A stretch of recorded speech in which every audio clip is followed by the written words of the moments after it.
Spider-Man Across the Spider-Verse is without a doubt the movie of 2023. Between its stunning visuals and the layered storytelling, this film is the complete package. A fascinating aspect of this film is its romance, or more specifically, the romance between Miles Morales and Gwen Stacy. There are three rather unconventional aspects of this romantic depiction. First, the depiction is told almost entirely through subtext. Second, unlike other films, this film's romantic tale spans the entirety of it. Finally, it forces the viewers to piece together what exactly is going on in the tale. There are obvious moments, of course, of romance in the film. There is the heartfelt conversation on your Williamsburg Savings Bank Tower between Miles Morales and Gwen Stacy. There is Miles' sketchbook. And there is Miles' initial jealousy towards Hobie. However, there are other less obvious moments and clues in the film. What if I told you that the writers actually composed a second story embedded within the overarching story that centers on Gwen and Miles' romance? This is not a series of hints or a formulaic, tacked-on, underdeveloped romantic subplot we're discussing here, but an actual, cohesive tale, mostly told through subtext and clues. This tale, like the overarching story, ends on a cliffhanger. Again, the story spans the length of the film, which is unlike a typical romantic subplot. Strap in, we're going to explore this second story. This video essay has three parts. First, less obvious romantic moments and or clues. Second, the romantic tale. And finally, the conclusion. I must warn you, the spoilers ahead. If you have not watched the film yet, I encourage you to right that wrong at your earliest convenience.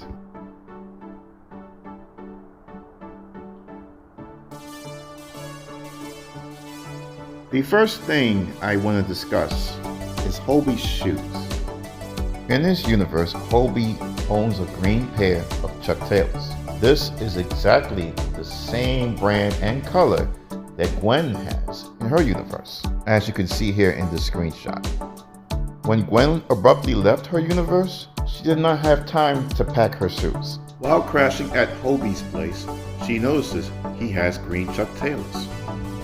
So, when she is assigned a mission in Miles' universe, she borrows Hobie's Chucks. When she last saw Miles in Into the Spider-Verse, she noticed he favored wearing throwback sneakers, his Air Jordans, with his Spider-Man outfit. Gwen here is mirroring her crush. Some women are very particular about what they wear when they plan on meeting their crush.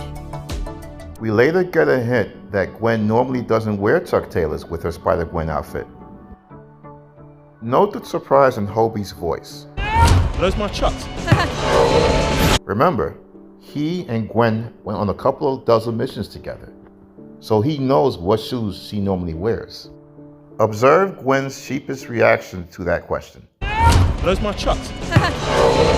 Her reaction is consistent with someone who has been caught red-handed stealing. Another less obvious romantic moment takes place at Jeff Morales' rooftop party. Gwen was going to kiss Miles after reprimanding him for playing with her watch. Are you skeptical? Let's do an NFL film style slow motion of the scene. Gwen Stacy plays with her hair, then moves in closer towards Miles. Miles Morales, in response, moves closer to Gwen. The two thought they were going to make a special connection. But that potential scenario was ruthlessly snuffed out by Rio Morales. This is not a stretch. We have seen Gwen being awkward in the Spider-Verse films before. It is conceivable to have Gwen go from yelling at someone to kissing that same person in a span of about 30 seconds. A third scene that I wanted to delve into is when Gwen meets Miles' parents for the second time. Some have argued that this scene added little to the film and that it should have been removed. In actuality, there's a lot going on here. What we are observing here is Rio Morales reading Gwen Stacy. She's reading her body language and her mannerisms. We have seen earlier in both this movie and in Into the Spider-Verse that Rio is very good at reading people. In Into the Spider-Verse, Rio correctly observed that Miles went through a traumatic experience when he saw Spider-Man die. He never really told her what he saw, but she knew her son was struggling with something. Earlier in Across the Spider-Verse, when Gwen abruptly left Miles after beating his parents for the first time, Rio sensed that he really wanted to be with her. Now, in this scene, Rio is reading Gwen and makes two observations. The first thing she observes is that Gwen is absolutely haunted by her role in causing Miles to be lost. Rio's other observation is that Gwen is in love with her son. Rio comes to these conclusions by noticing how Gwen seems to be burying herself in his jacket that she's wearing. It's almost like she's figuratively seeking comfort in him. At this point, I need to give a shout out to Amber Nexus, who made this observation. Amber Nexus made an excellent video on the character. I certainly encourage you to watch his video on Gwen Stacy. The link to his video is in the description below. Rio's expression gradually changes through the course of this conversation. Note how Rio goes from anger at the beginning of this conversation to a sad, sympathetic look at the end of it. She's sad that her son is lost, but is expressing some sympathy towards Gwen. Okay, now it's time for the crux of this video, which is the romantic tale being told through subtext. This tale begins after Gwen leaves Miles and falls through the collider. At this point, Gwen is clearly in love. She has it bad. As she returns to her universe, she makes this gesture. You may have missed this gesture the first time, so I'll replay this particular scene in slow motion. Still not seeing the gesture? Take a look at her lips. This is the moment where the romantic story begins in the film. She imagines kissing Miles while returning to her universe. She makes a Polaroid picture of her selfie with Miles, which was initially taken through her cell phone. After returning to her universe, Gwen reminisces on her time with Miles. She then places her Polaroid within her drum, next to her other most cherished possessions. Her Ghost Spider outfit, a note, and a present or presents from her mom, who apparently passed away. The gifts appear to be in a shoebox. She also appears to have beads that spells out her name. Notice the tooth attached to her beads. Is this her first tooth she lost as a child? Miles is in love. He has it bad. He makes multiple sketches of Gwen in his sketchbook. He has worked on a mural in a secret location where Gwen is the one most prominently featured on it. Though an artist, Miles is willing to study quantum physics in the hopes of finding a way to travel across the multiverse. He wishes to reunite with his spider friends, particularly Gwen. Let that sink in. He's willing to study quantum physics just to see Gwen. Oh yeah, he has it bad. Gwen has a falling out with her father and runs away from home. She subsequently joins a club. She highly values membership in this secret society. Now essentially homeless, Gwen stays at Hobie's place. She also joins Hobie's band, serving as its drummer. While at this secret society, Gwen has access to the multiverse. Gwen researches the multiverse to see if there is any dimension where she and Spider-Man have a relationship that ends positively. This research is time-consuming. It takes several days, if not weeks, to complete. She is dismayed to not find such a reality anywhere. Through this club, Gwen is finally assigned a mission in Miles' universe. She plans to go on a date with him. She steals Hobie's shoes for her date. Gwen porters herself to Miles's bedroom. More specifically, she portals herself to his bed. She proceeds to check out his room. There are two things going on here. On one hand, she's genuinely interested in what Miles has in his room. On the other hand, she is surreptitiously trying to find out if Miles is seeing anyone. If he is, there may be some evidence here. This is also the reason why she elected to porter herself to his bed. I'll leave it to you to unravel the implications of my last statement. Gwen notices Miles' sketchbook and proceeds to look through it. If Miles is seeing someone, there will be sketches of that person in the sketchbook. Looking through the sketchbooks, she sees no unfamiliar person that is roughly Miles' age. Gwen also notices that she's the one that is most prominently featured in his sketchbook. Miles is embarrassed. Gwen coolly states, "I miss you too," but internally, she is absolutely thrilled. Any lingering doubts she has about Miles not being interested in her is erased. She knows he's into her. The next thing Gwen does is ask Miles out. Observe her reaction when Miles initially hesitates. The two go on a date, web-slinging through Brooklyn. Miles takes Gwen to his special hangout spot, the top of the Williamsburg Savings Bank Tower. Gwen is likely the only one to ever hang with him there, both figuratively and literally. At the Williamsburg Savings Bank Tower, Gwen and Miles tell each other how they feel. Miles makes it clear he's interested in her. Gwen essentially tells him she wants to go out with him, but based on her research, she believes that their relationship is ill-fated. Miles and Gwen continues their date at Jeff's party, sharing a meal at his party. Despite what she told Miles on the bank tower, the two, carried by their emotions, were going to kiss. However, Rio intervened. Gwen meets Miles' parents for the first time. They are thoroughly unimpressed by Gwen. Rio fishes for info, trying to figure out how far Miles and Gwen went. Based on their lack of awkward reactions to her innuendo-filled questioning, she surmises nothing happened. Gwen ends the day saying she's got to get her steps in. Rio rightly senses that she and Jeff ruined her son's date. She gives Miles permission to continue it. Rio also reminds Miles that he's grounded. Miles chases and eventually catches up to Gwen. He eavesdrops on a conversation between Gwen and Jess Drew. Gwen's, quote, adoptive mom, unquote, finds out about her date. She disapproves of Gwen's decision to date him. She forces Gwen to promise she will never see that riffraff again. Gwen enters the portal, but not before sadly whispering, "Goodbye, Miles." She is unaware Miles is there.